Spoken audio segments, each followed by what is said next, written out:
All right, been a long time coming, but we're finally here. The Maz and Bad Show, episode numero uno.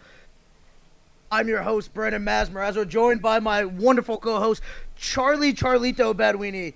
Baduini, how you doing today, buddy? Mazz, doing great. Super excited to get a new chapter going. Ready to have a lot of fun. Ready to talk ball, and I can't wait to get started. I'm going to be honest with you. I want to say thank you to Montclair State for all the opportunities, but now finally able to just do our own thing, not have to answer to any higher structure when it comes to the things that we want to talk about. Here we are talking pro sports, baby. And unfortunately for you, something giant is going on right now that you don't even care about. I don't know why you don't care about it. It's the biggest thing in sports. I don't even care that the Celtics just won a championship. We'll get into that. But the Euros are back, baby, and we get a chance to see a GOAT up close and personal while it's still lasting. Of course, I'm talking about Cristiano Ronaldo. And Portugal plays today. I'm already repped out as I am half Portuguese. You can see the flag, which I promise you has been there for quite some time, not just because they're playing in the Euros. Broke out the Pepe jersey because if you don't have defenders, I don't know what to tell you. You're not a true fan without a defender's jersey. But Charlie, you don't even care about the Euros, and I don't understand. It's not that I don't care. It's just I've never been a big soccer guy. So when the World Cup's on every 4 years, I'll tune in and watch when. Something crazy's happening, but what's at stake here for these Euros? You know what I mean? Legacy is at stake here. This is basically like the warm-up before the World Cup. You got everybody in Europe going after it, and then on the other side, Copa America is going to be starting a little bit down the road, and it's basically like warm-up internationals. Like, you could play for your club team, but this is essentially bigger than playing for Team USA basketball at the Olympics. This is putting your team, your national team, your pride up to the highest mantle and defending it. And it's a little taste of what you could possibly see 2 more years down the line come 2026 when the United States is hosting the World Cup. So hopefully the GOAT's still rocking because I need to see him at one more run, and hopefully he can get the job done. Well, it appears you shouldn't have too much to worry about. Portugal is fairly heavily favored over these Czechians, if I'm saying that correctly. I don't know what the people of the Czech Republic are referred to. I think Chechen sounds right, or Czechians. However, I know we have the American accent. I'm not going to sit here and butcher it anymore. But they're going down today. I'm sure they're really good people. I want no part of disrespecting them. But you just got to know who the better team is. And if Portugal does not get the job done, you will not see me for a week, as I will be in my room crying. Yeah, that would be quite the upset. I would assume. Baduini, we got to get you into Italy national team, U.S. national team. I'd get you into Ireland's national team, but they're not really it. So, buddy, we got to get you into soccer. It's gonna happen. But you're already into basketball. Oh, big time. And the Celtics have just become the greatest franchise of all time, and I'm not happy about it. Me either, and I'm not even a Lakers fan, and this disgusts me to no end. I mean, you are a Knicks fan, though, and I'm going to be honest. I think you might even hate Boston more than I do, which, once Kobe got it back, I don't even hate him like I used to. I wasn't around for Magic and Bird, so, it doesn't run deep like that for me, I mean, I feel like I hate the Clippers more, to be honest. Really? Yeah, I think it's just because, you see Clippers fans online, and they're just oh, it's an LA city because they've won X amount of games. Bro, when you get a championship, you can come talk to me. When you get 17 championships, then you can talk to me. When you overtake those 17 championships, then you can call it your city. Until then, sit down, shut up, Junior. You're just a little baby brother. I just personally can't stand Boston as a sports city.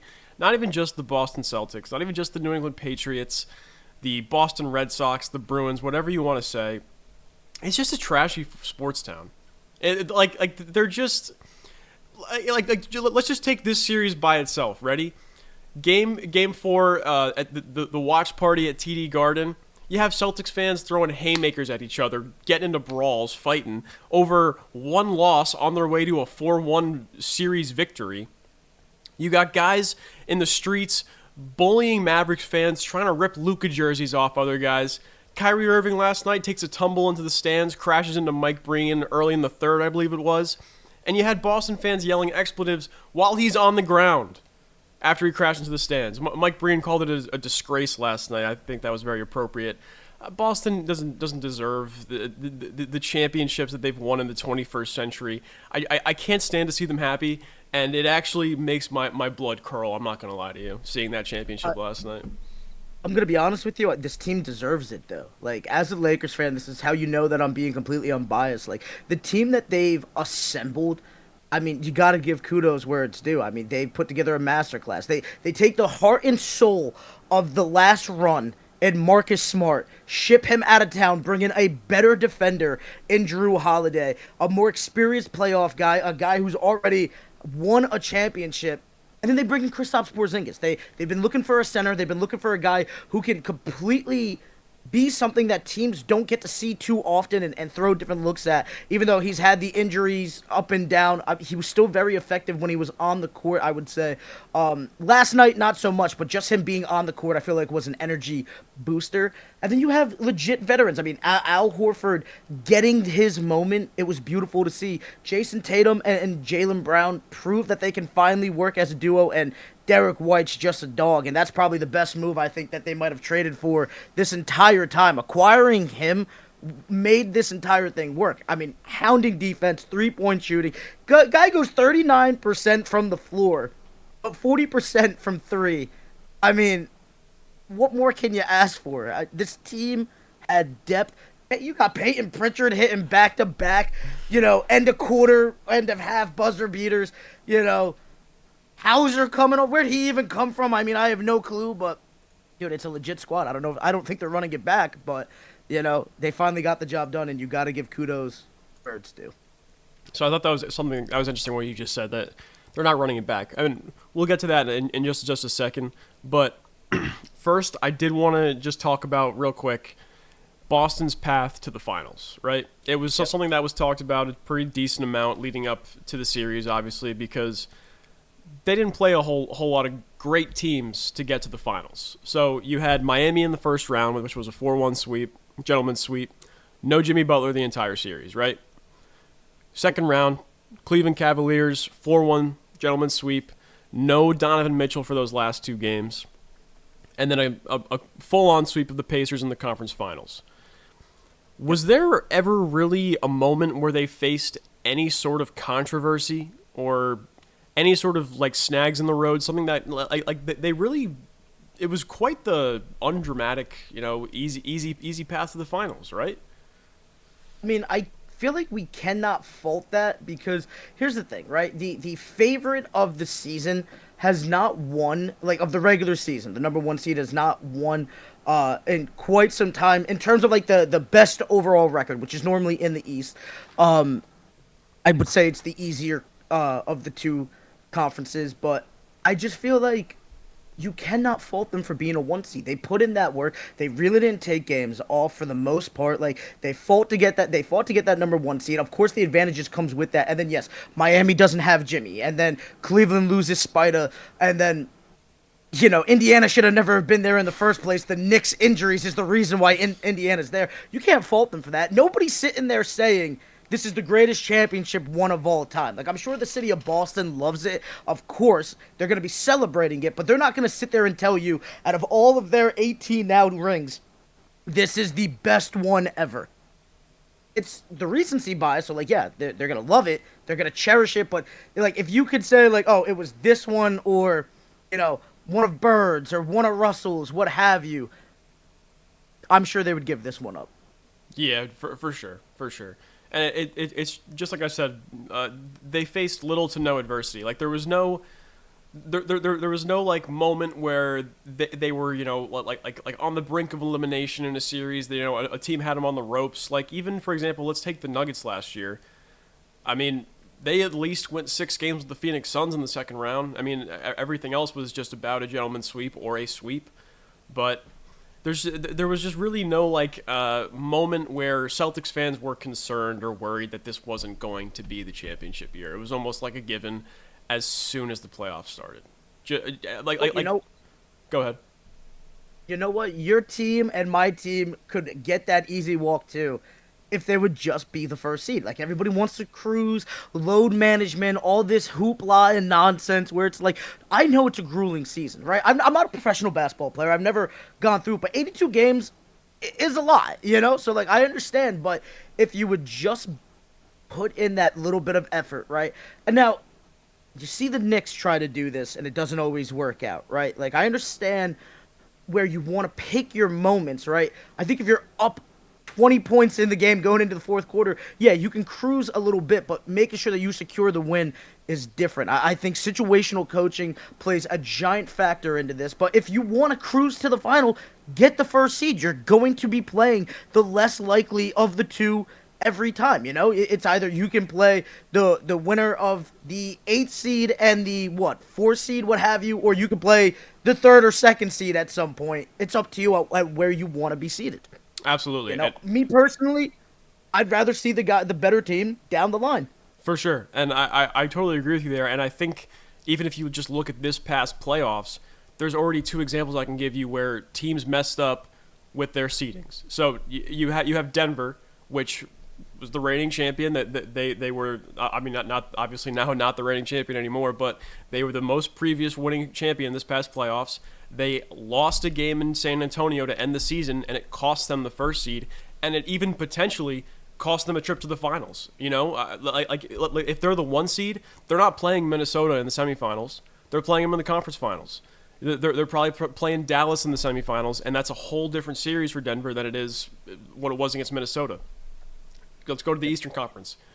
Cleveland tanked their last game against the Charlotte Hornets. After halftime, they benched most of their starters.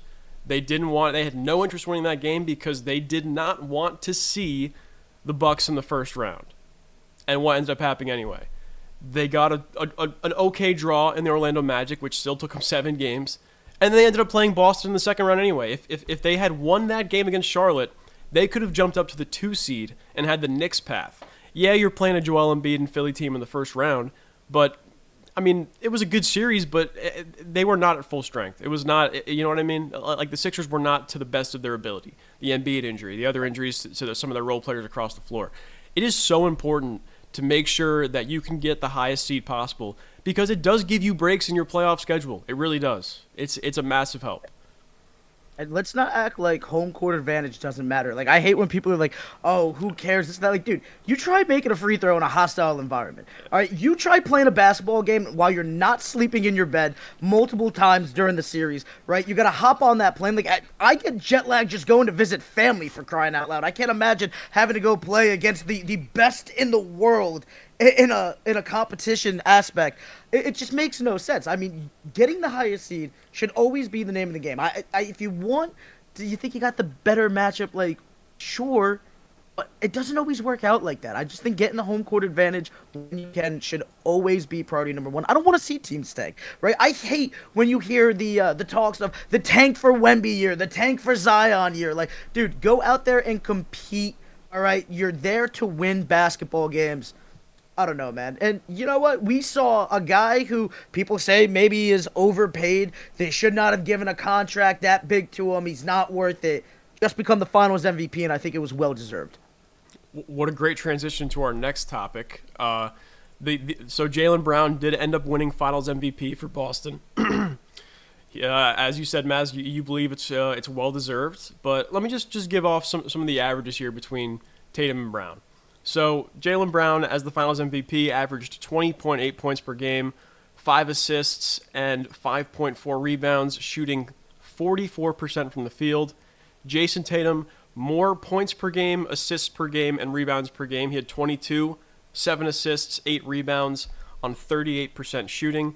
I think what this came down to is, I mean, Tatum, he pulled a LeBron. He led his team in the 3 major categories in points, rebounds, assists, but he shot terribly throughout the entire finals. His efficiency was horrible, and he also took the most shots of any Celtic. And I think that's kind of what edged Brown over Tatum was the efficiency numbers. I think you're 100% right, and I'll take it a step further. I think he played better defense, personally. And he didn't play the best defense that we saw in the series from Boston. Of course, Drew Holiday and Derek White can claim that, but I just think that Jaylen Brown came up bigger when the games were more competitive. Game 1, Game 2, Game 3 even. 4, you started seeing... 3, you started seeing, Tatum start coming alive, then they both fall off in Game 4. And then you come back to Game 5, and Tatum's almost trying to make up for what he was lacking in points. Those other games. But Jaylen Brown, Mr. Consistency. I mean, 44%. Granted, is it 50% from the field? No, but he's a shooting guard, so like it's fine. And I just thought that he played a heck of a series. Now, here's my question to you, right? Go down and look at those averages and read me Luka's averages real quick. So Luka averaged 29 points per game, 5.6 assists, 8.8 rebounds on 47% from the field. I think there's an argument to be made that the Jerry West could have repeated itself. I know that they went down 4-1, but hey, I mean, he was the best player on the court. So is it supposed to go to the best player in the game or just the best player on the winning team? That's for people to decide. I think Jaylen Brown, though, was very much deserving of it. I think if you had to give it to a Boston Celtic, he's the clear number one for me. He was a superstar for the first time in his career, I feel like. Like, borderline, it's always, Jaylen Brown's a star. Jaylen Brown's a star, but he's not going to work with Jason Tatum. Boston should get rid of him, this and that. This guy rose to the occasion. I felt like he constantly rose to the occasion this season. He's definitely worth the money that they paid him. I'm going to be honest. I wish the Lakers could find a way to acquire his talents. I mean, you're absolutely not wrong, and that could be something that's in the cards down the road as the new CBA kicks in this year. There's different limits you can do in terms of how much money you can have. You can no longer go so far over the luxury tax without actual hindrances to your team, where you can't trade for certain players or you can't use mid-level exceptions when you're trying to sign somebody. But I want to come back to the Finals MVP with a bit more of a dark horse. I wanted to see the first executive Finals MVP. I thought Brad Stevens should have been Finals MVP for the Boston Celtics because, man, I think he constructed what we saw this year with Boston, the best team we've seen in the NBA since the KD Warriors.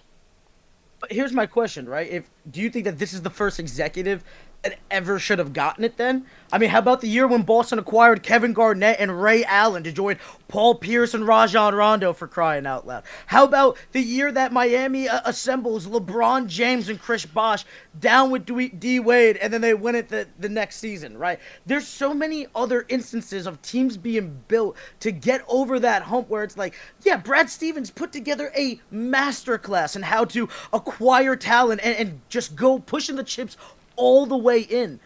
But it's not like we've never seen this before. I mean, if you're gonna do it, I just feel like there was bigger teams that Boston. How many times have we seen Boston constantly as a top seed in the East and just not get the job done? So yeah, it's easy to just go and make those. I don't want to say that it's easy, right? But you know exactly what you're missing. How about those guys that have taken mid-level playoff contenders and have added and built a championship squad out of that? What about the year that Detroit won in 2004? Putting together that kind of a team and foregoing drafting Carmelo Anthony of all people, and they still get the job done. I just think there's other executives, other GMs that have built rosters that haven't gotten the credit, and now we want to be like, oh, Brad, good job, buddy. You finally got the team that is underachieved for years over the hump, and now here's your flowers.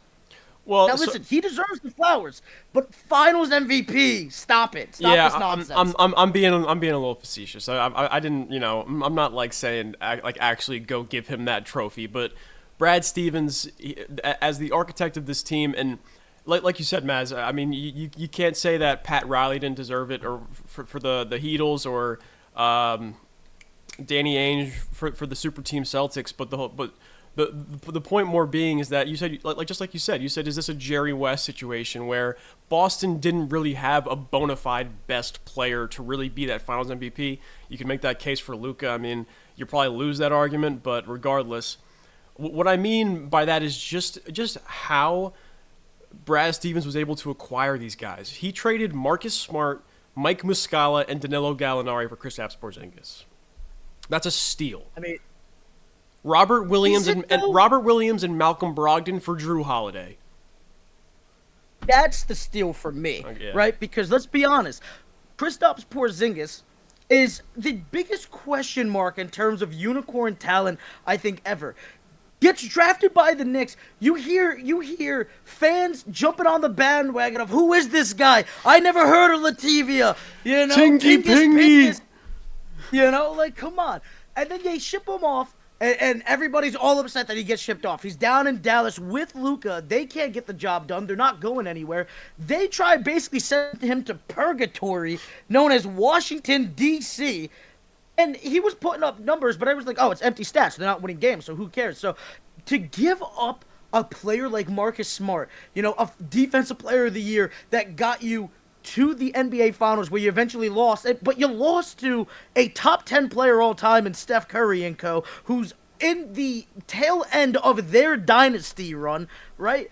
And they took a chance on Kristaps Porzingis. I think that was an actually ballsy move to even make that trade in the first place, and it ended up paying off, even though Porzingis continues to have injury problems like he's had his entire career. Now, the steal for Drew Holiday, I mean, what did they go to Milwaukee? Did they just go in there and just be like, listen, we have the most craziest information on your family right now and make this trade? I don't know where it came from. It honestly felt like they had the access to their bank account, which is like, listen, we're transferring all the funds to an offshore account if you don't make this deal. I have no clue how they acquired Drew Holiday for what I felt was highway robbery. But Well, so congratulations to them. I'll give you a name. You can blame the Milwaukee Bucks for that because what happened was they didn't trade Drew Holiday directly to the Celtics.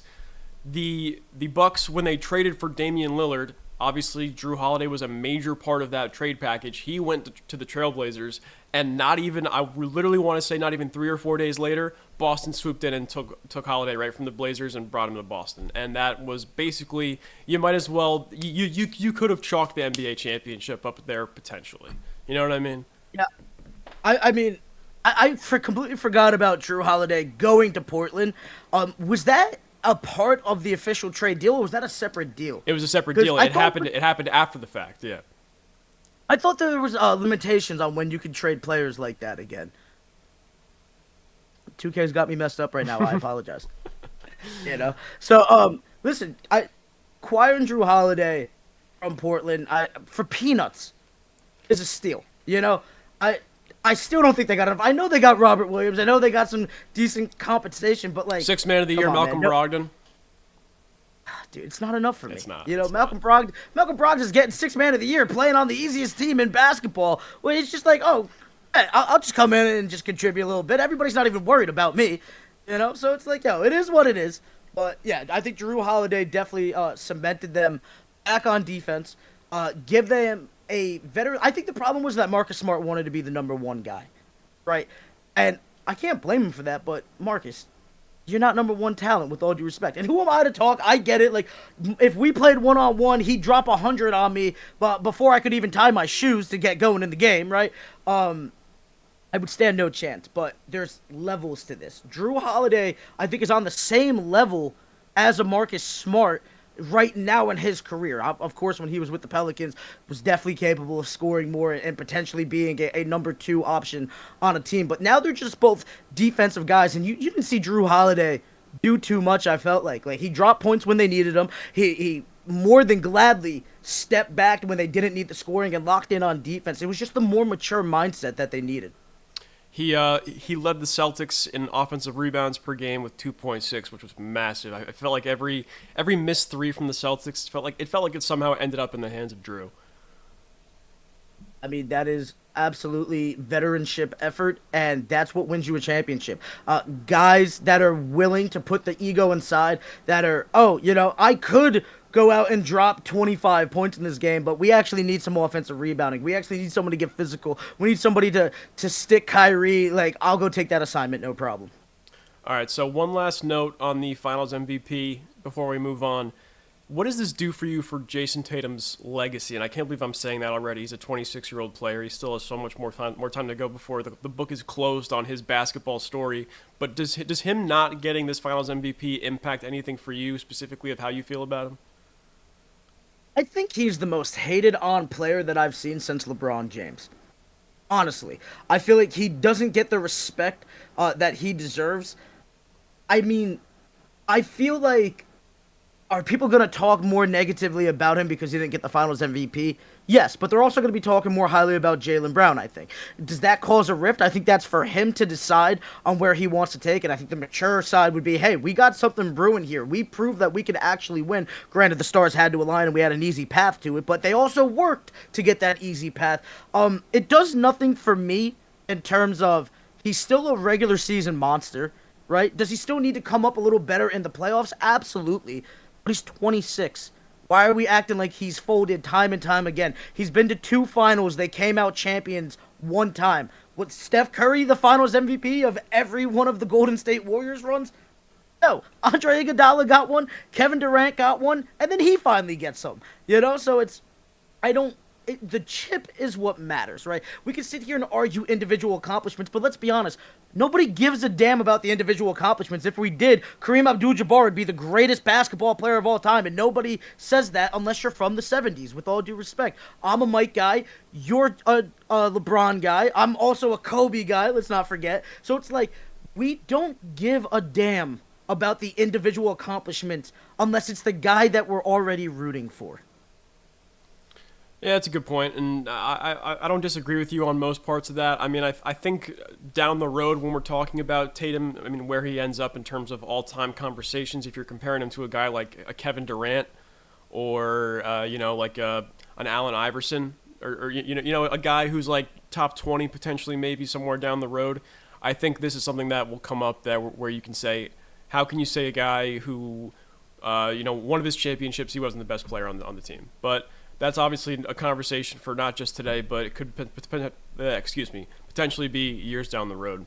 So, well, let me flip this on you right now. What do you think is more important? Being a 4-time scoring champion and making it to 1 finals that you lost, even though you were clearly the #1 guy and you stole a game from arguably the greatest duo of Shaq and Kobe in all time and Allen Iverson? Or would you rather be the guy who is consistently among the top of the league, not the scoring champion, but consistently up there, and was I guess, the #1 face of the team. #1 option on the championship team. I don't want to call him the #1 option because I think Jaylen Brown definitely took that mantle. I think the problem with Jason Tatum, side note here, sorry to take us down, I think Jason Tatum's maturity comes with the shot selection. He relies so confidently in the jump shot. That's where you see the efficiency going down. Look at this last game. When he decided to start driving on Dallas, I mean, nobody could guard him. I mean, he was putting on some moves where I was like, holy hell, who is this? Like, I knew Jason Tatum was good. I didn't know Jason Tatum could get to the rim anytime he damn well please. So I think it just comes down to his confidence is great, but I think the shot selection is going to be the maturity. But what would you rather be, Allen Iverson or a champion? No disrespect to AI. We love him. But the fact of the matter remains, he never got it done. I bet you AI would wish that he was, in the Jason Tatum spot of getting the job done, because now we actually had an organization that gave him what he needed to win a championship. Yeah, and that pretty much leads pretty well into our next conversation here is what's next for Boston. Are they the NBA's new dynasty? Are they on a pace here to continue winning championships and keep it going? Or was this a lucky run? Was this a year they were able to get a weak Eastern Conference with injuries? No Giannis and Dame, no Embiid. The Knicks fell apart, and then Western Conference. You could argue Dallas wasn't even You could argue they weren't the best team in the Western Conference. You could say Denver was the better team. It was a bad matchup for the Timberwolves. You know what I mean? So what's next for Boston in your mind, Mazz? First off, I'm not taking anything away from Dallas. We sat there sleeping on this team the entire year. Unless you were a Lucas Stan or a Dallas Mavericks fan, you did not. And I don't even think Dallas Mavericks fans thought that this team, with a starting lineup of what? You got Daniel Gafford out there and Lively. I don't think they looked at this and went, this is the year that they finally make it. It's when that team started cooking where it's like, all right, let's see how far they can take it. Yeah, they took down Minnesota. Was it a matchup nightmare? Sure, but you can't fault them for that. That they played to their strengths, and congratulations to them. And Mark Cuban's probably my favorite governor in the NBA, if I'm being completely honest, right? But I think, and yeah, was Denver better? Sure, but they got outplayed. All right, so you play to the strengths, and it is what it is. Coming back to Boston, they aren't running this back. I'm sorry, it's just not happening for me. The stars aligned. I'm not faulting them. It was an easy trip to it, but let's be honest. If Jimmy Butler was on that court, I don't know what happens, even with the depth and the talent, because he's that dog. He's defied the odds basically single-handedly when they had a plethora of talent. Now, is this the best talent that they have, and you can make the case for Boston? Sure, but who knows? Maybe he takes a little bit out of them when they go play that next series. Jimmy not being out there was the biggest one for me. I'm with you. Dame and Giannis not really competing in the playoffs due to injury, and Indiana upsetting them.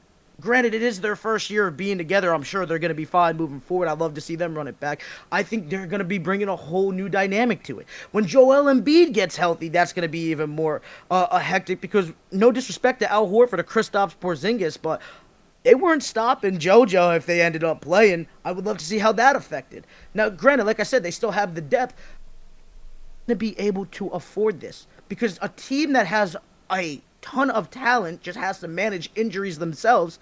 The Knicks can run it back next year. What is that going to look like? Can Boston even pay all these guys? You still got to pay Jason Tatum. When's that coming? So you just paid Jaylen Brown. Are people going to be willing to take pay cuts? That's another thing.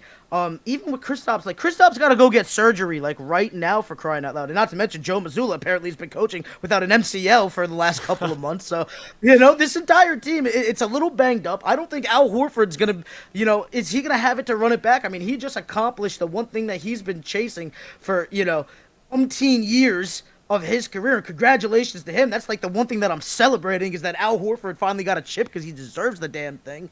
But I just don't know how the money's going to work. I mean, unless the new deal is going to bump them up that much and guys are going to restructure contracts, let's be honest, money talks and BS walks, my friend. Well said, Mazz. But I honestly, as much as I hate to admit it, I disagree with you. This Boston team, I mean, I'm looking at their book situation for the next 2 years, and next year is an easy run it back year.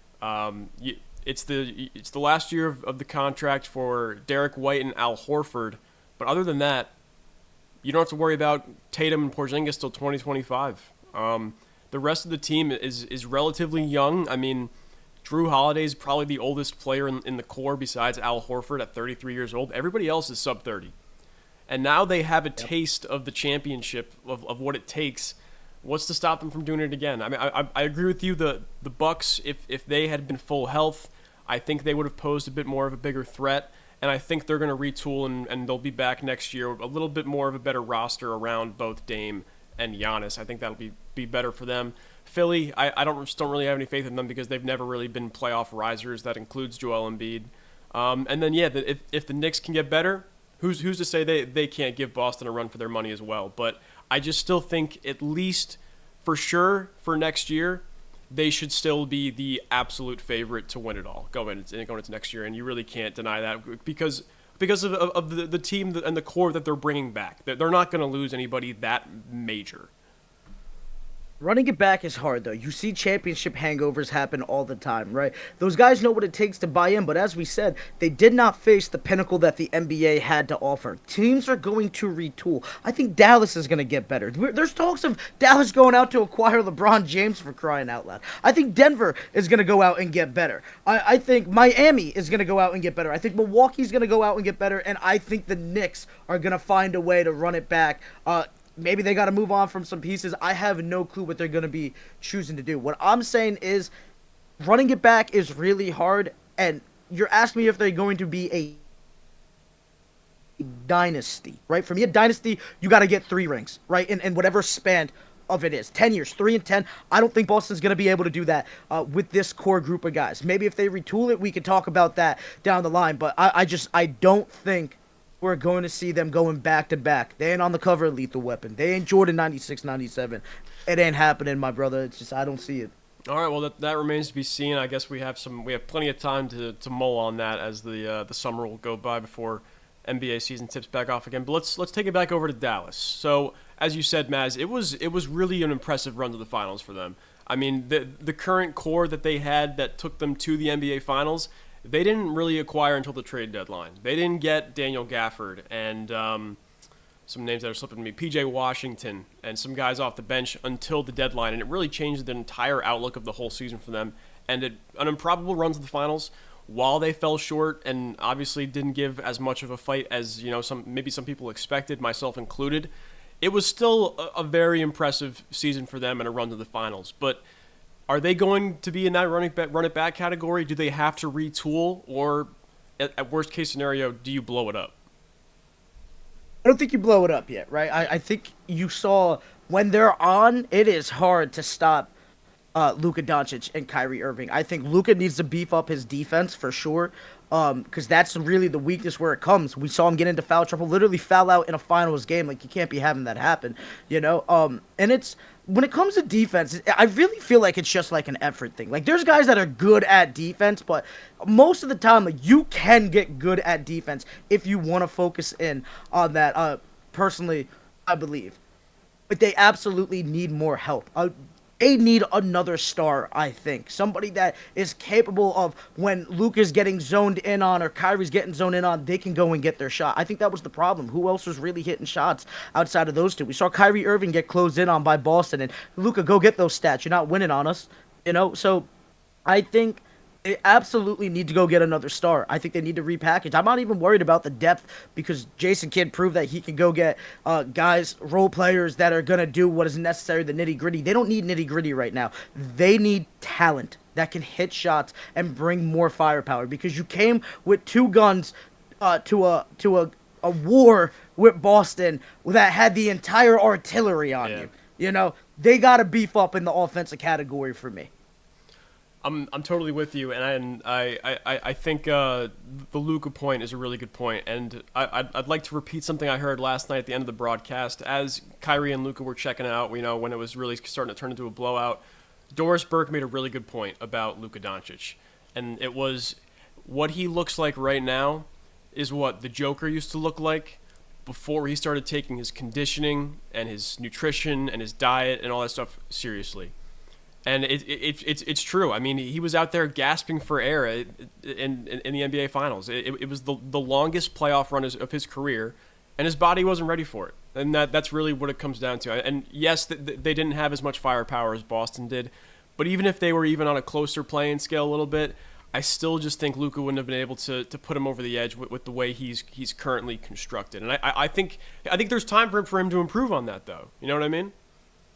Sure, and you know, we can sit there and say not conditioned, this and that. I mean, listen, the man still put up 29.2 points, for crying out loud. Had an efficient 47.2% from the field, sniping from downtown. I mean, he was all over the place, hitting rebounds, hitting assists, doing his thing. I think it's just the defense that it comes down to. So even an unconditioned Luka is going to go up and put up stats on you, right? I think now getting that taste where it's like, damn, I can't rely on just my pure talent now. I have to go put in that work. I think you are going to see the dog form into a pit bull, because he's reached the pinnacle, and if I just put in a little more effort. But hey, he's not the problem why they lost, personally. I mean, right? They had bigger problems before that. You're absolutely right. And shout out Doris Burke. Shout out Doris Burke. I mean, I love that lady. She's a gem that needs to be protected. That is what broadcasters, male, female, what have you, should be striving to be. I love her analysis. I just got to give her flowers, because I feel like she doesn't get it as much as she deserves. She's phenomenal, and I think she's right. I think this is I don't want to say the calm before the storm, but I do think that Luka is going to crank it up to the next level, because now it's okay. Maybe if I would have just done a couple of things different, I at least put us in that better shot. But they still need to get better as a team, I believe. I wholeheartedly agree with you on Doris Burke, of course, on the Mavericks having more problems than just Luka Doncic as a whole in this series. But just to push back on you a little bit, all of his numbers were down from the rest of his playoff run and the regular season, down in points. He was actually up in steals. That's the only thing he's up in. Down in assists, down in rebounds, 58% from the free throw line, unacceptable. 24.4% from three, unacceptable. That's really that's what it comes down to for me. Here's my thing with it, right? You're playing the best team in the NBA, and we've already talked about a cakewalk to the finals, right?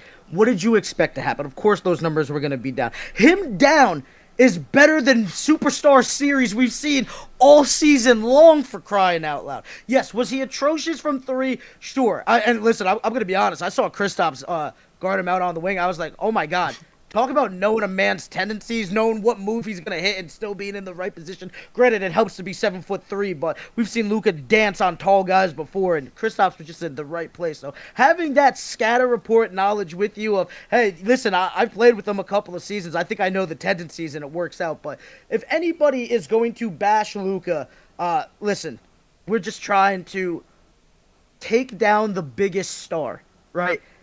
Everybody else had to be better. I'm sorry, Kyrie Irving kind of shied away multiple times in this series. Like he was kept on shooting, great for him. I'm not saying that he didn't go down swinging, but I think he needed to be better on the offensive efficiency for me. You know, I saw multiple times that he just ends up kind of getting clamped, and that's exactly what we said was going to happen to him. I mean, granted, he still puts up 19.8 points, but shooting 41% from the field, he was able to get that up, but there's games where it's like, oh my God, they've clamped Kyrie Irving. I never thought I would hear any team be able to do that.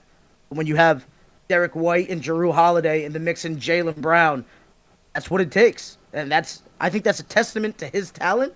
Once again, it cannot just be a two-man job. They ain't Shaq. They're not Kobe. All right, they're not Jordan. They're not Pippen. Even so, there was other guys on those dynasties that contributed and were able to hit shots in big moments. Who else is hitting a shot in a big moment for Dallas this series?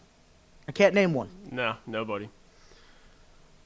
So that's what we got for Dallas. There's some light at the end of the tunnel there because there is a lot of things they can do this offseason to be even better. And in fact, I'll give you three things right now that are realistic options: worst case, best case, middle case. Ready?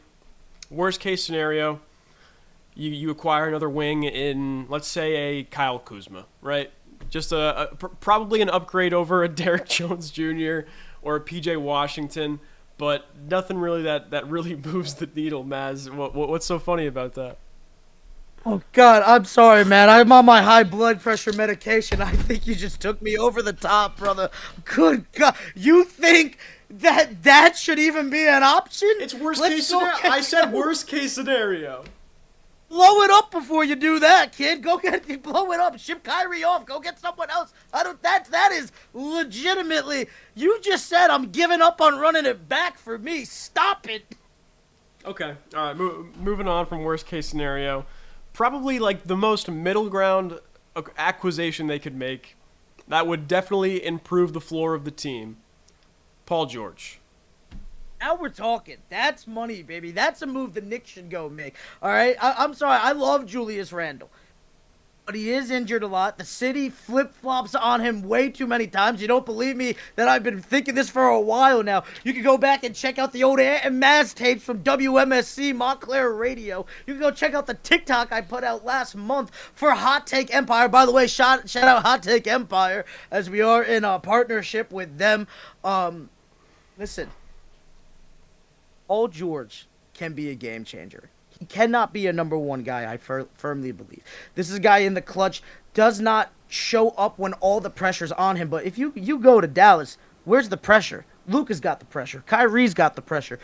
Now you got defense. Now you got three-point shooting. Now you got a guy who, as your third option, can come up big. Take it on. He would cook the third defensive matchup, because that's what will legitimately have to be on him, because Kyrie's that good, and Luka is, you talk to some people, the second coming, for crying out loud, right? That is a move where, if that's mid-tier, Dallas is looking up. That is a move worth making, and I don't care what it takes to acquire it. I don't care about age. You're going in for the next championship. Dallas has been known to buy in for these 1 years. I don't know if they're capable of building a dynasty without guys wanting to really be there, right? It's not a free agent market like that. They acquire guys, and then guys fall in love with the place. We've seen them do it before with Dirk and the gang. You could run it back with Paul George, I believe. And, of course, Kyrie as well. Obviously, they traded for him last year with knowing the risk that he could have walked in free agency, and they would have, gained absolutely nothing. But Kyrie loved the team. He loved the area, obviously, and he re-signed. So for Dallas, I think if they want to win a championship next year, if you're all in, you go get LeBron James, baby. You have to. What are you giving me? What are you giving me in that trade? That's just what I want to know. I'm not giving you anything. LeBron James is an unrestricted free agent. He could opt out of his opt out of his contract. He has a player option for this summer that he has to either accept or decline before the draft, and he could either be an unrestricted free agent or he could be back on the Lakers next year. You ever seen Impractical Jokers? Of course. I will never forgive him if he does that. All right? We've depleted asset after asset. The only reason why we won the bubble is because we got a 3-month break from playing basketball, and Anthony Glass Davis was able to get healthy. LeBron's able to get his mind right. Guys finally buy in, and it's just like, oh, wow, we need a pandemic to get the damn championship. LeBron James supposed to be the greatest player of all time. He's got 1 chip. They're talking about building him in a goddamn statue outside of Crypto Arena, which is the worst name for a stadium I've ever, or arena, sorry, I've ever heard in my damn life, but that's a tangent for another day, all right? LeBron, I swear to God, if you do this to me, I will go back to hating you. Like when you were on Cleveland the first time and it was LeBron James versus Kobe Bryant, who's the best player in the league. And it was definitely Kobe Bryant at that time. I don't even want to hear anybody. LeBron didn't become the best player in the NBA until 2012 for me, baby. All right? Kobe Bryant reigned supreme. But that's, again, a tangent for another day. How many times have the Lakers made the move that LeBron wanted, and it hasn't worked out? If you just leave us high and dry, we could have got Anthony Davis in the mother effing off season, for crying out loud. He was willing to sign with us. His daddy said he ain't going to Boston.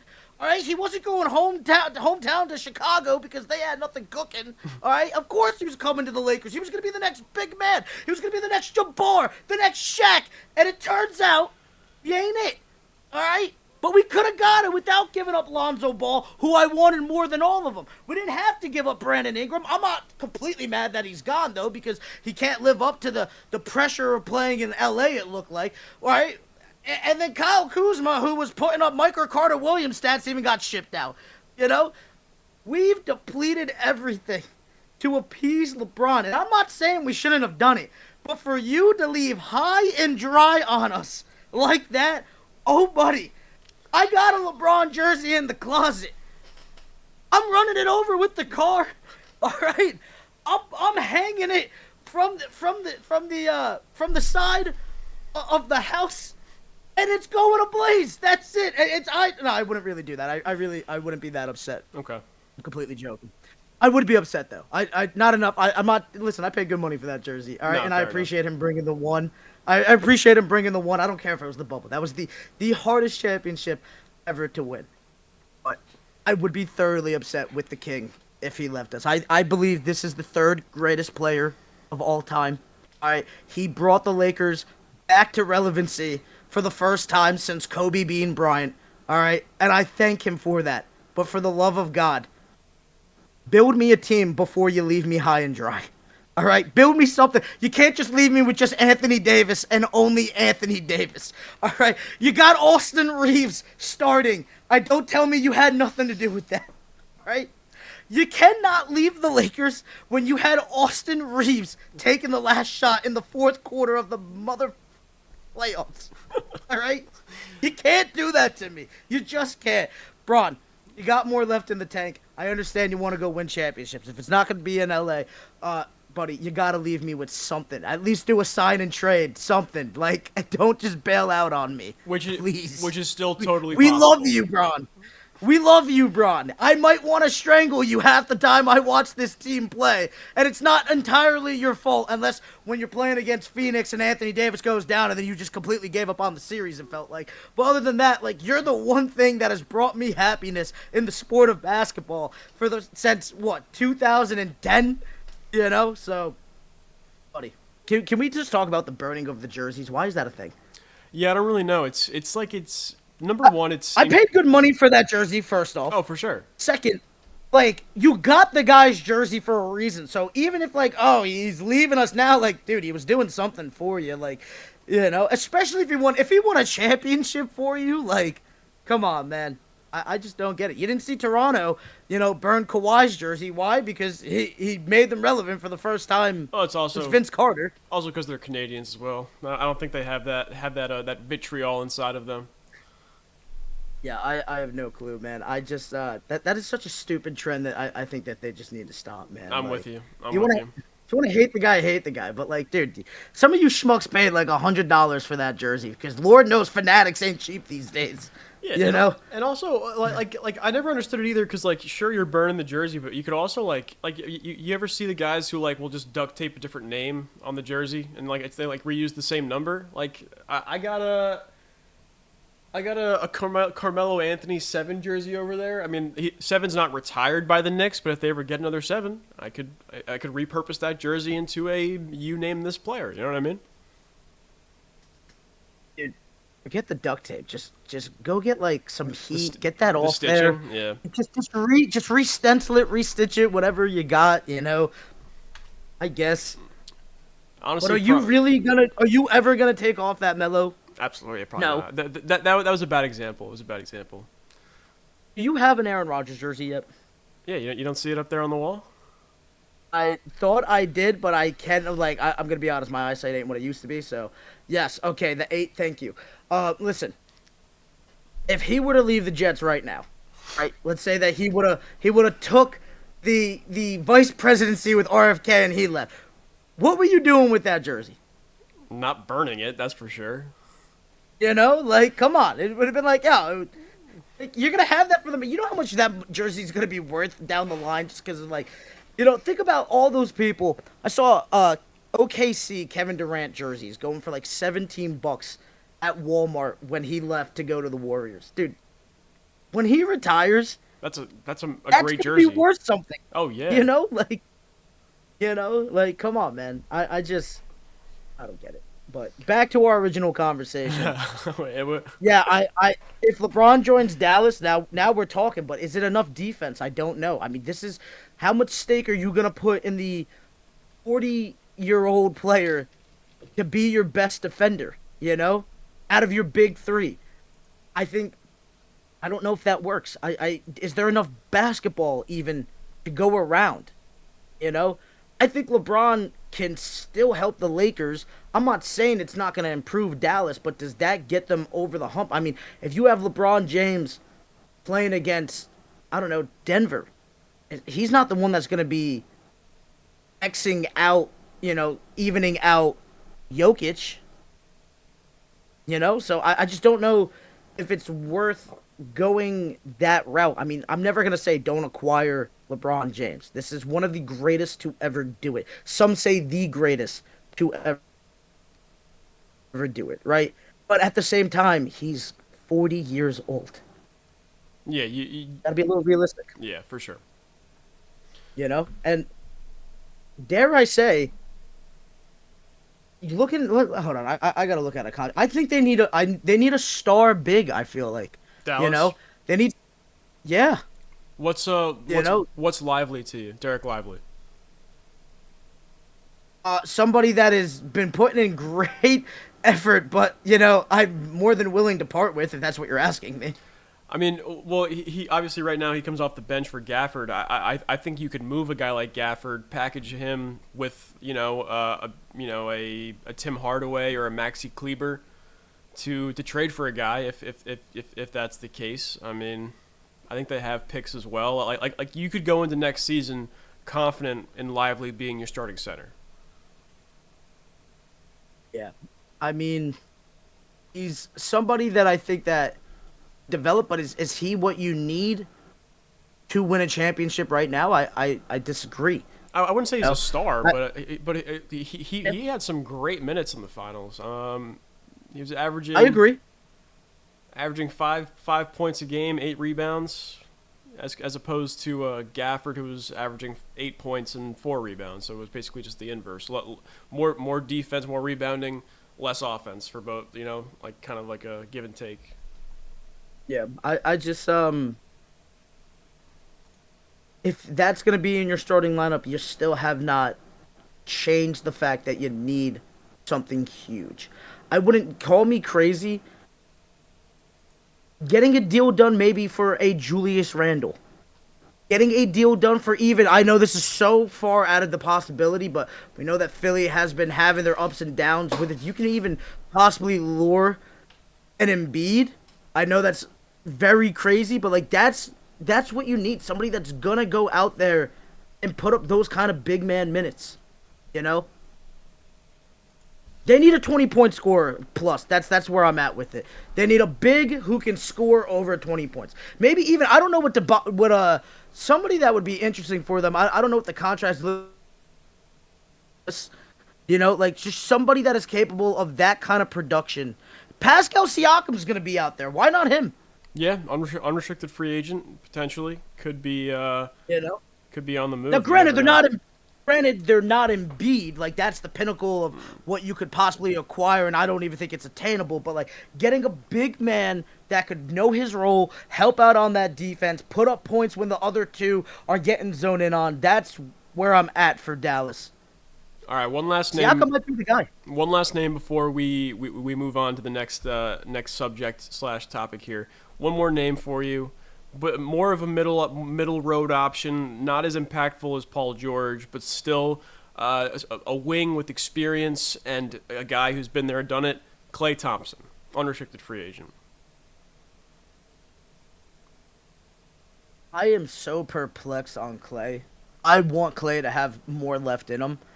But it's been rocky since that injury in the finals, the torn Achilles, then the knee injury, like everything just piling up. Like if you do it, it has to be the money's got to work for me. And I still think that Klay's going to want to get paid because he's of that pedigree. This is a guy who was very integral into that Warriors dynasty. Yes, you had Steph. Yes, you had Kevin Durant, but Klay was Mr. Consistency. Whatever role you needed. Do I need to be the second star? Do I need to just be catch and shoot? Do you need me to play defense on the wing because I'm the best wing defender that team has once you got rid of Andre Iguodala, right? I think Klay is very interesting, but the injury history is what scares me. I wouldn't even mind the Lakers going out and getting a Klay. If Klay can, just get back to the shooting ways, but I'm not willing to put that much money into it because it's just, those are things. I don't care if who your doctor is; they're not going to be able to counterbalance that. Yeah, no. It's either going to go your way or what. Like that injury history petrifies me, my friend. Yeah, and I don't think he's the player he once was. Could he contribute still to a playoff team? I think so. I think his skill set is tailored to a player who can age gracefully. Like jump shots don't really decline as players age. You know what I mean?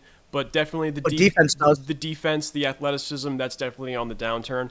I don't think no one's giving Klay Thompson anywhere near the max this summer, but cool. I think he's still going to get a decent chunk of change from somebody. We'll eventually see who. Would you like to see him coming off the bench? If he's going to accept it, sure, because the Warriors tried that this past season, and he threw a hissy fit about it. But I think now he knows where he stands, Like, for me, if that's me, like, I can understand where he's throwing the hissy fit, because it's like, I helped build this, and now it feels like you guys are giving up on me.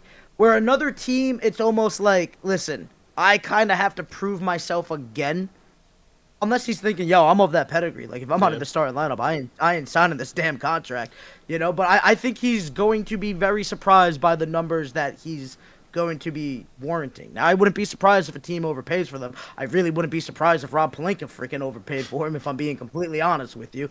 But we'll see what happens with him. I think there's still usage of Klay Thompson. He's one of the best Robins to ever do it.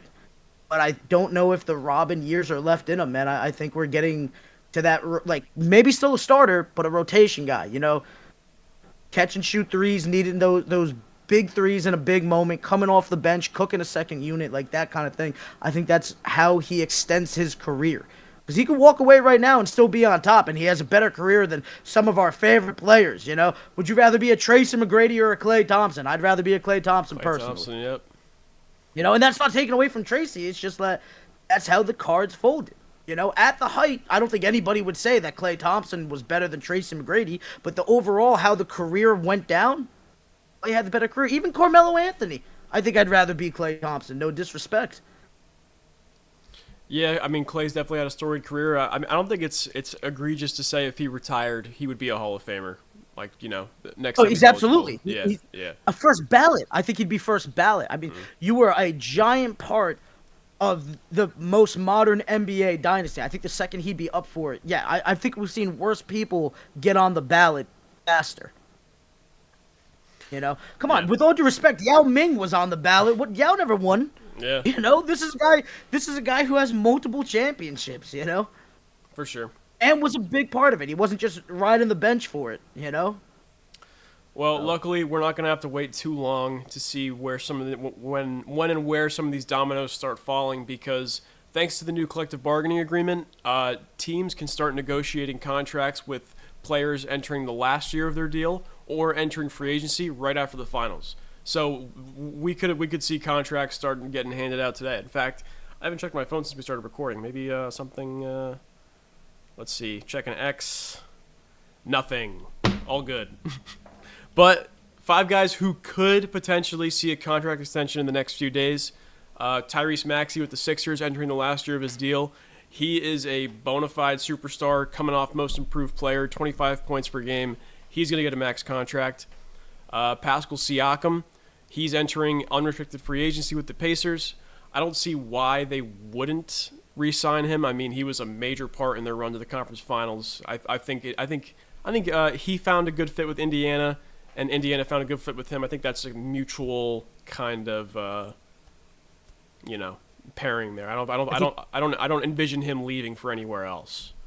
I think he should. You think he should? Yeah, because as we said, if Boston got an easy route to the finals, Indiana had an easy route to the Eastern Conference Finals. You cannot sit here and tell me that, as a Pacers fan, you have all the belief in the world of Tyrese Halliburton and Pascal Siakam is going to be your star duo that gets you to the promised land.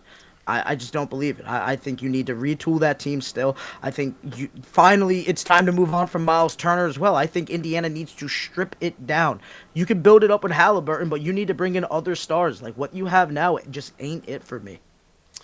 I'll push back on you a little bit there. I think they have enough of a they've drafted and developed this team like very well over the last few years. I think they got a lot of nice pieces. You think of Nemhard, you think of Shepard, you think of Aaron Nesmith, and who's the guy that got hurt? Benedict. Benedict Mathurin. Thank you. I think you got enough here, and that's not even mentioning Miles Turner, Halliburton, T.J. McConnell. I think you have enough here where you're not pulling the plug just yet. You got to give him at least another year. Carlito, let me ask you a question. Okay. Fully healthy, you tell me Indiana or the other team? Miami.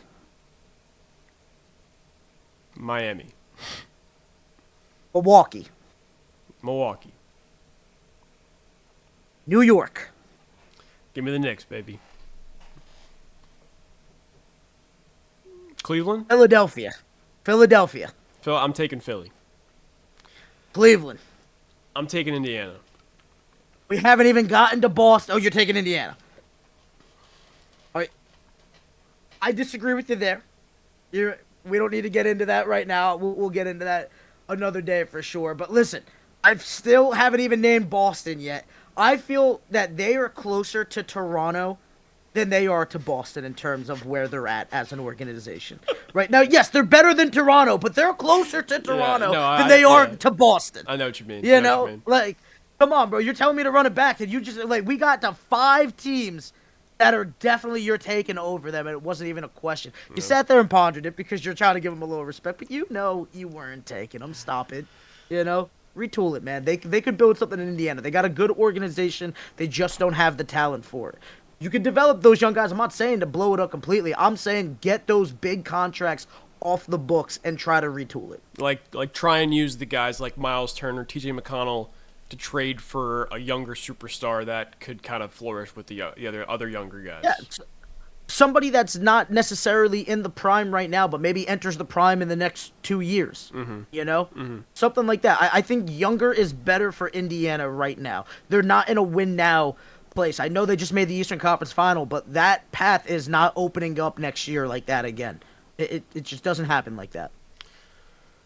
So other names to come to mind: OG Anunoby. Obviously, he's entering free agency with the Knicks. He's up for a new contract, and we've talked about it before.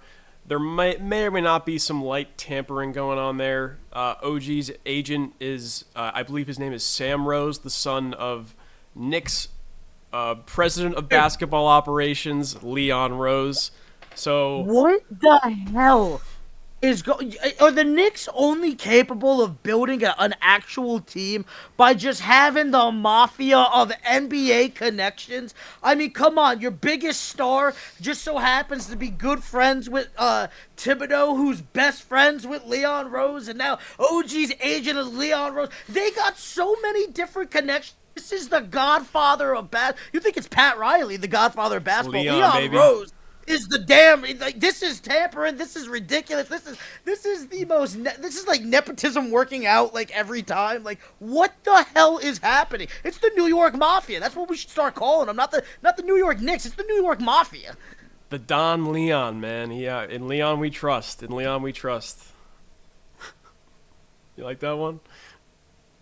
Don Leon is good, bro. I think that's a coin right there. We should make T-shirts for that one. Like and that. Don Leon, he's making offers you can't refuse.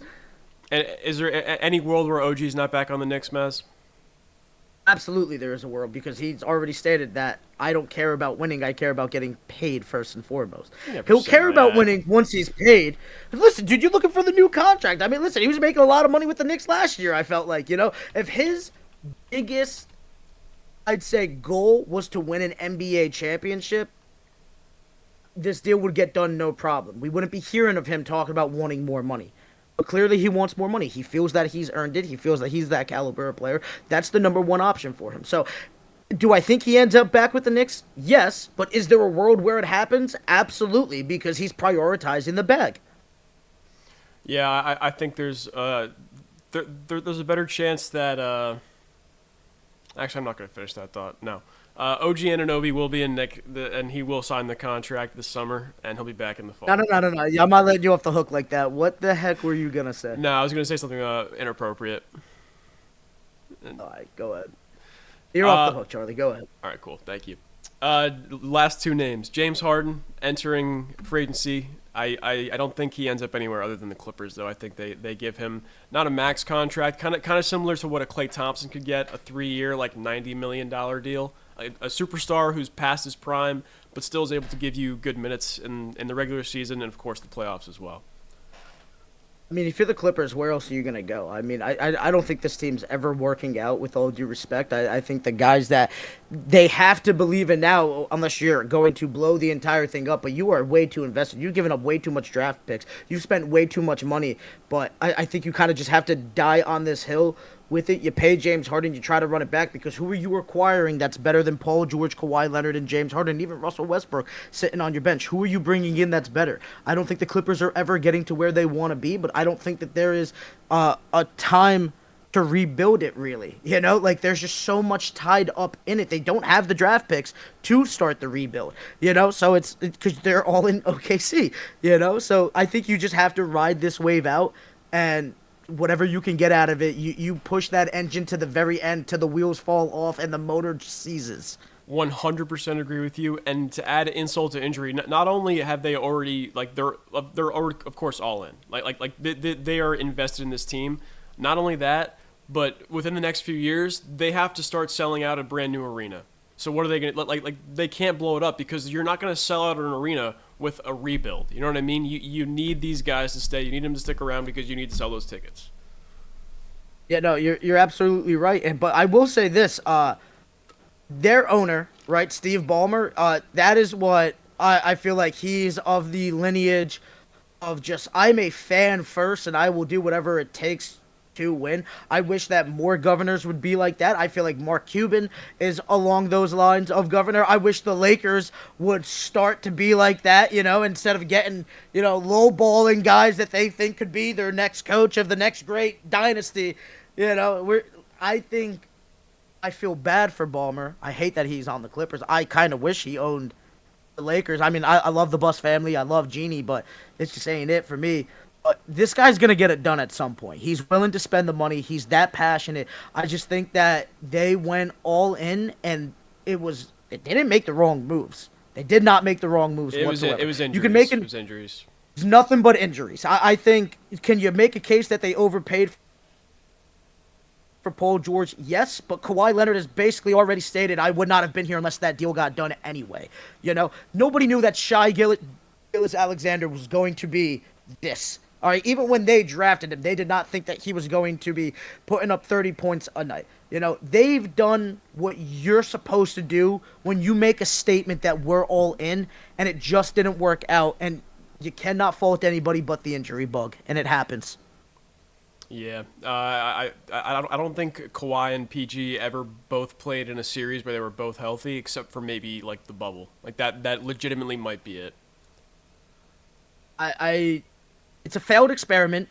But I can't fault the man for trying. If I was an owner, which I am not, of course, I could see myself making those exact same moves of, we are all in right now. This is the window, whatever it takes.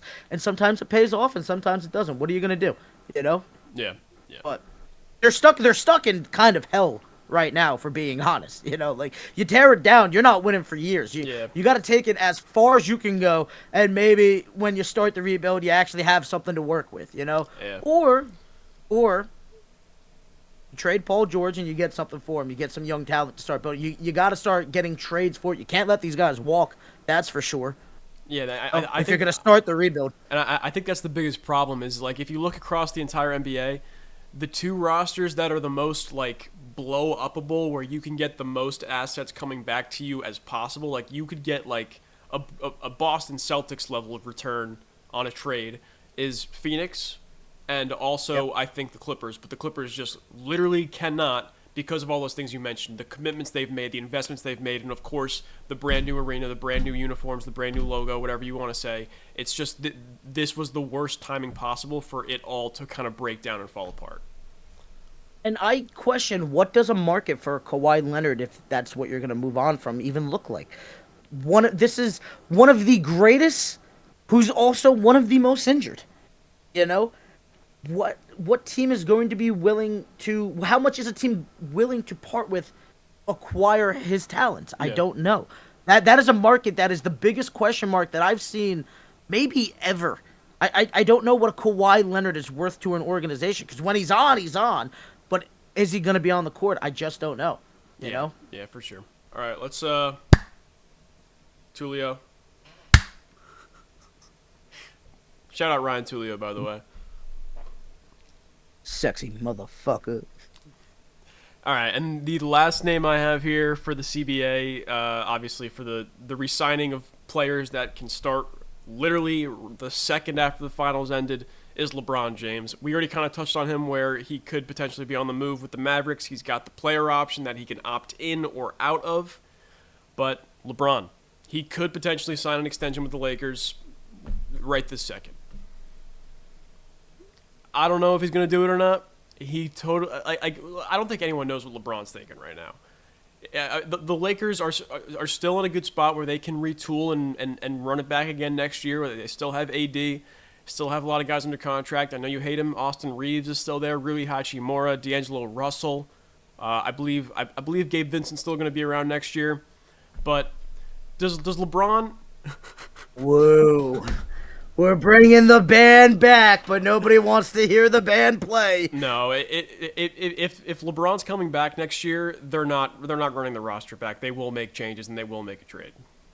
They need to blow the entire thing. I don't want to see anybody on that roster whose names aren't Anthony Davis and LeBron James at this point.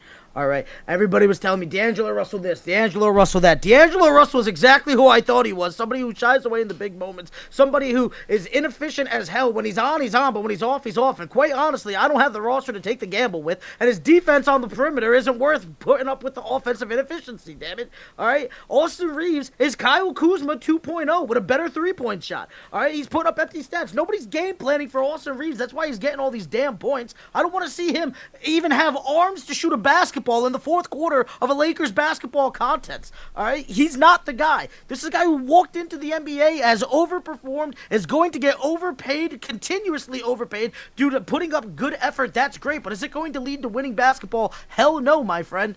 All right? We have how many years left of LeBron James? Get something out of it. I don't know how many times I have to talk about this, right? Get something out of LeBron James. you have a market out there. All right. Either if you let be willing to make that trade. I know he has the no trade clause. I'm pretty sure, if I'm not mistaken. If LeBron's gonna choose where he wants to go, sit down. If that's it, LeBron. If you need to leave, where do you want to go? Let us get something back in return, please. All right, because we've done everything that you wanted. We even helped your legacy by getting you. You got us, and we got you another championship. Right? They got 17 together. You got to get something in compensation for it, or you need to give the tools that it's actually going to work. Because every time, I just feel like they take like the Kirkland's version of what's available. All right, we could go get Zach LaVine, but we're gonna go bring in D'Angelo Russell instead. I want us to be like the Clippers in terms of I have no question whether or not they're all in. If it doesn't work, so be it. But I want to believe that this organization is all in when they say that they're all in. Because they say that they're all in, but they're making discount moves. What the hell is that? Could be a financial side of things, as Mazz, as you've talked about recently. The buses could be, just beginning to getting lapped in terms of financial flexibility when it comes to the NBA governors around the league, right? Does anybody know what Dr. Bus was even a doctor of? I couldn't even tell you. I have no clue, right? I'm not saying that he wasn't a real doctor. I'm saying that he acquired a wealth from being a doctor, right? I'm sure you're going to find it right now.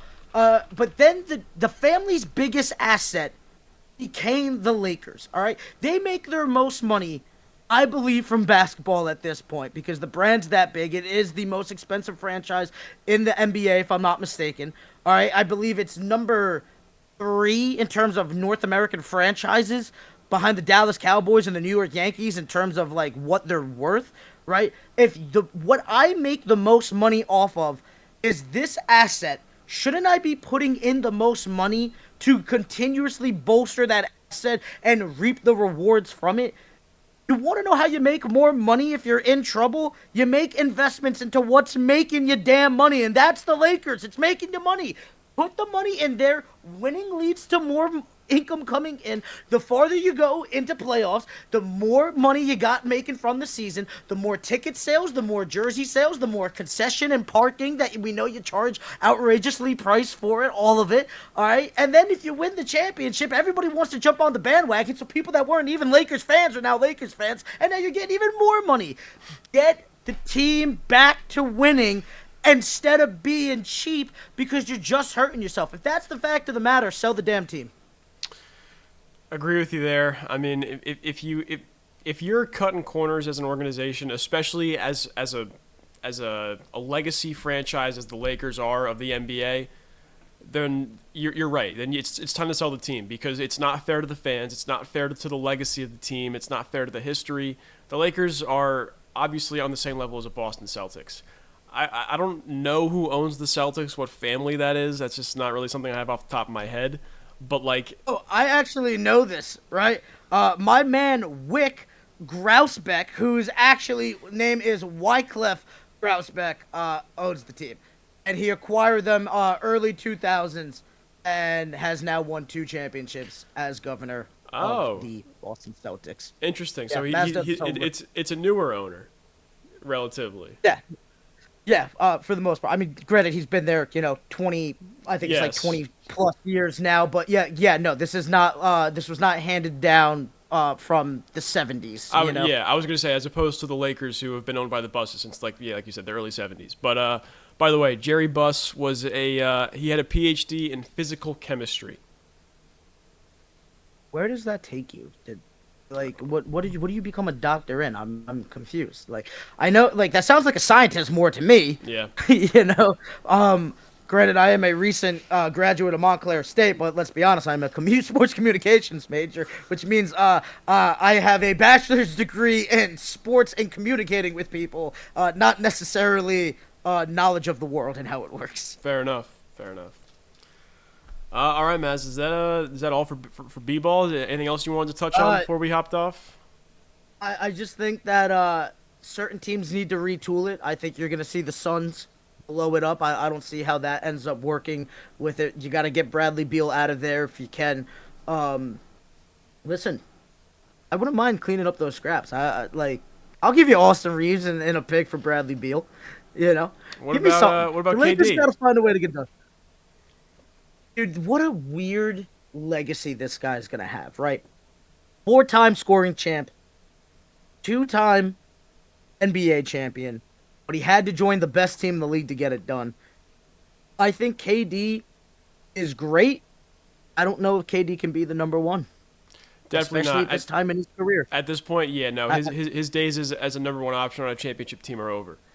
he should be looking to go get to Los Angeles. I think that could work, right? Joining LeBron, joining AD, you can allow AD to be the number one option. LeBron facilitate, and KD still getting his. I think they could win with Kevin Durant. I just have no clue how to acquire it.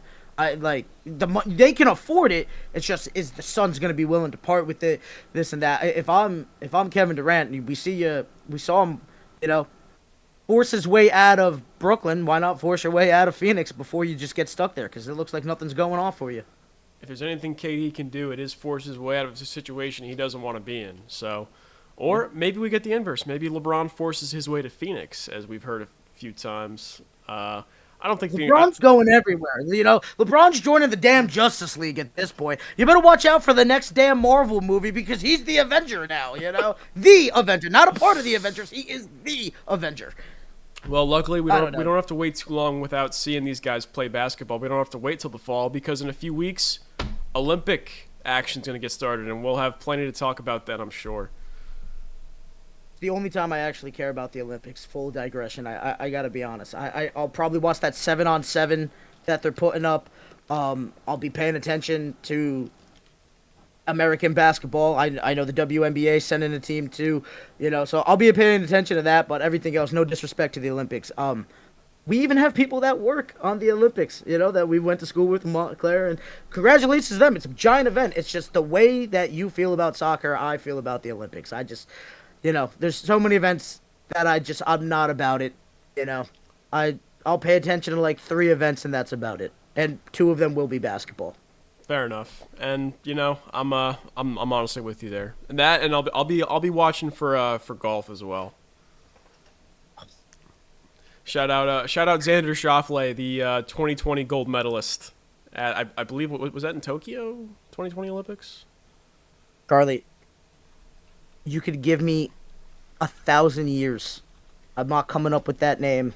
I'm not coming up with the year or location. It's just not happening. They were in fact in Tokyo, and they were called the 2020 games, but they took place in 21 because of COVID. Yeah, would have got it wrong. Thank you. There you go. So anyway, that's gonna do it for us for hot take basketball today, right, Mazz? You already know what it is. That's just where we're at, Charlito. Great show today, and obviously, once again, congratulations to the Boston Celtics on their 18th championship, most all-time in the NBA. And congratulations to us. The first episode of the Mazz and Bad Show, this new endeavor. Episode 1 in the book.